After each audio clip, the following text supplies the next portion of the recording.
What if episode 8 just dropped and you know we're talking about it? We'll see you after the boom chicka.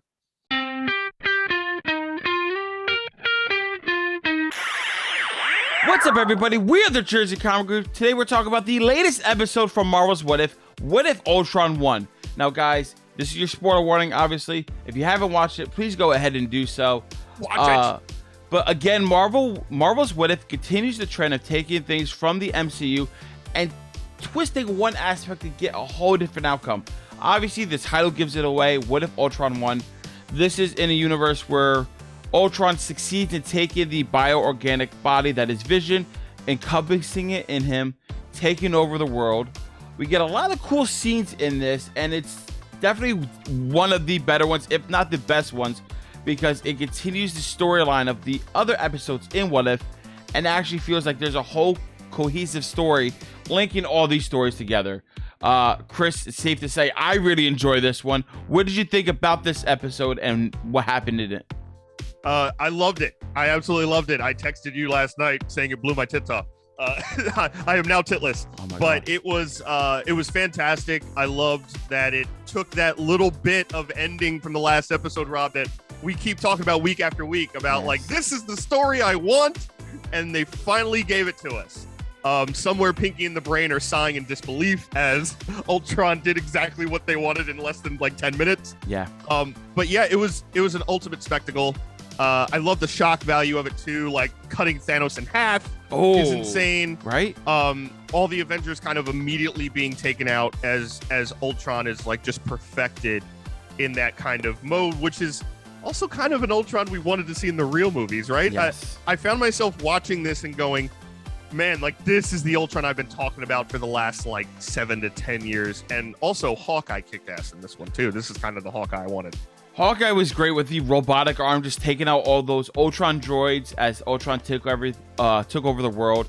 Seeing Ultron so quickly destroy Thanos, that felt a little weird to me, but like I was fine. He took the Infinity Stones and he became perfect Ultimate Ultron. Seeing perfect Ultron taking down all the universes was really cool. I love seeing him take things down quickly and effectively. I was a little disappointed because when he took out Nova Corps, I thought we were going to see Nova. I thought they were going to do that. I've been reading Guardians of the Galaxy. I thought that would have been a perfect time to see that. So good. I wish. Which would have been really cool. But I understand they have so much to do in so little time, and they haven't introduced the character of Nova. I love it. I let it slide, Marvel. But seeing the Watcher's fear in his eyes when he realizes that Ultron could hear him might have been one of the best moments of the episode for me. There are universes beyond my own. The holy crap, the voyeur has been spotted, and he breaks through. Yeah, I thought Watcher had obviously a great episode. I loved, everything where he's kind of running away from Ultron and he's like, crap, I got to go to the pocket dimensions. And you're kind of seeing this new power set of his where he's like kind of jumping through different dimensions to hide. And he's kind of almost like trying to get Nat and Clint to like hurry up and find the Zola file, which is like right there. But he's not interfering. He just really desperately wants to. Yeah, and he almost does, right? And he has that contemplation, which I think is very, human of a giant space-headed guy. Of, if I do interfere and I break my code, I'd be saving so many millions of lives, right? And that's kind of this contemplation and this weight that the Watcher has that no one else has at all times. So I thought that was cool. I thought the Zola stuff was cool, like trying to get the program and realizing like Ultron's not on Earth because he's like going through dimensions trying to find the Watcher. Yeah. And then obviously Clint doing the sacrifice, the flip of Nat dying. Which was cool. Clint, like we said, in this whole episode was great, but him going down, like sacrificing himself. That shot was so amazing. It reminded me of one of my favorite shots from Age of Ultron is when all the android Ultrons are rushing at them and they're slow motion taking them out as the Avengers in that like circle protecting that like gear thing. Just absolutely phenomenal. So yeah, love that Clint made the sacrifice play. Clint was a total badass in this one. And yeah, Ultron finds him, dude. Like that was scary. Dude, I gotta say, I love to see the fight scene between them, right? Because like the Watcher gets some kind of suit up and they fight, but at some point, each punch Ultron does against the Watcher I guess, shatters a reality or puts them through into a new reality. Like, there's no barriers. The fight just keeps going. I mean, the scene where they're like in New York and he's bashing his face in and they see all different versions of New York, I think might have been one of the coolest shots in What If. It's like Ratchet and Clank Rift Apart. Yeah. But in Marvel. And dude, when he's punching him, I'm like, there's all these weird worlds, and you know me, I'm like, where's that? Where's that? I'm like doing freeze frame and everything. Yes. One of them kind of looked like the Savage Land. It did. Which was like this jungle area. Honestly, there was another one that looked like Mustafar to me. One was definitely Wakandan. Oh yeah, he got punched right into and out of Wakanda, like through the vibranium. But there was a couple planets that looked very Star Warsian to me that I'm like, I don't know if this registers on like the 616 database. Ooh. So I got to look at that further. But yeah, that was absolutely insane. Their fight was so cool in between the dimensions, like the Kamehameha blast. And Watcher almost gets defeated, and he almost like doesn't make it, and he has to retreat. Yes. And he goes to get help, and he broke his code. And we find out who it is. It's someone they're bringing back, and it's the evil, perfect Sorcerer Supreme Doctor Strange, which I was so excited to see. I didn't see that one coming, Rob. I didn't, but like after he was needing help, I was like, who else is he going to go to? Because the Natasha plan is taking too slow. It's not really working out.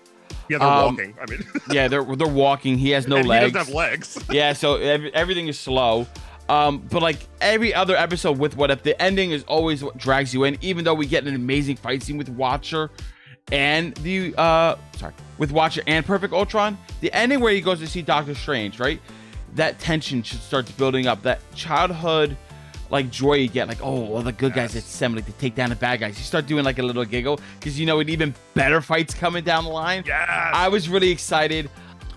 So him meeting the evil Doctor Strange just makes me ask a question, Chris. Is he gonna build it like his own multiverse Avengers from all the other episodes? Like, there's an evil Doctor Strange, right? Maybe he's gonna get Captain Peggy Carter. Maybe he's gonna get Zombie Wanda, right? Maybe he's gonna get T'Challa Astorad, all the best versions of these characters from these different universes, and make his own What If Avengers, I guess. I don't know. I don't know what they're planning, but I'm down for it.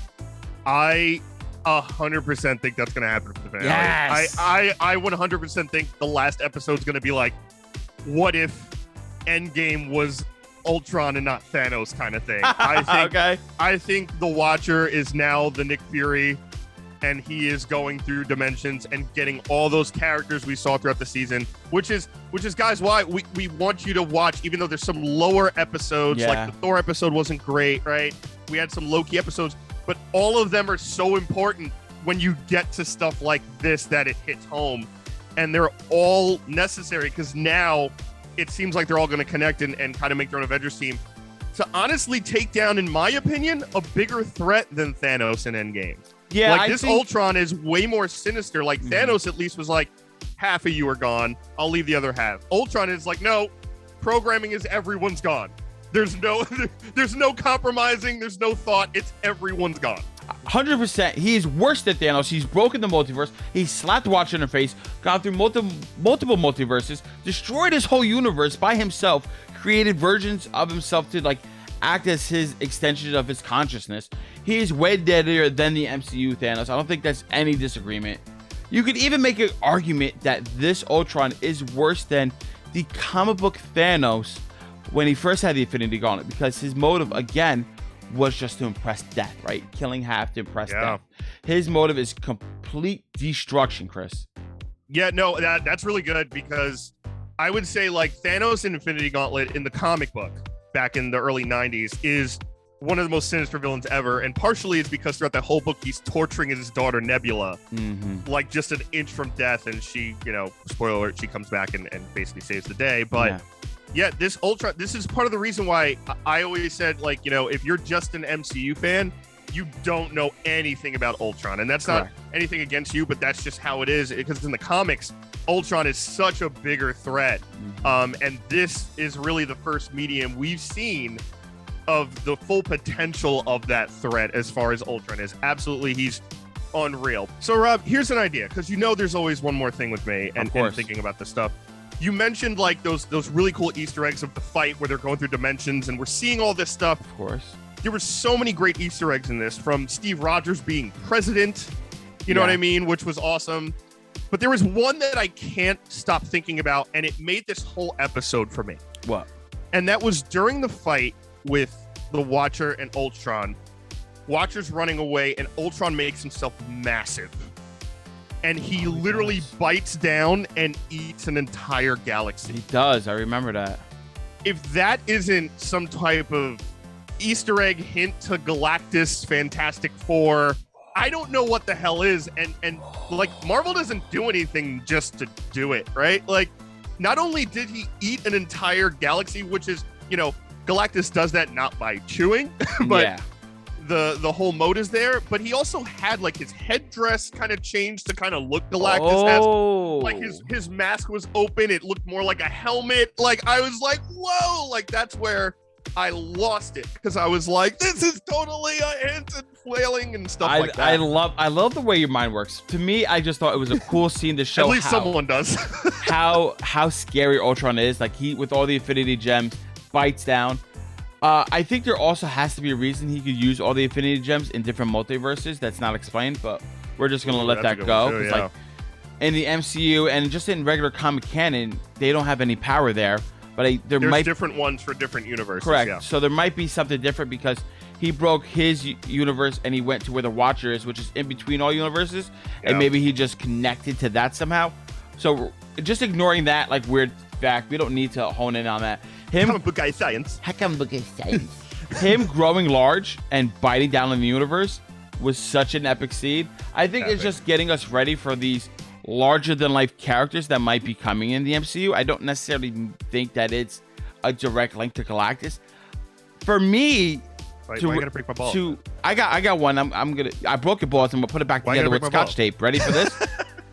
I watched this episode and I don't see how this does not connect with Multiverse of Madness. Oh, absolutely. And because they're going through all these multiverses. Things are getting crazy. Evil Ultron is here. Dark Doctor Strange is there.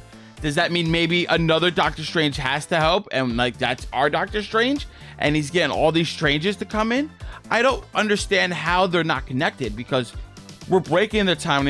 The 616 is obviously there in one of the infinite multiverses.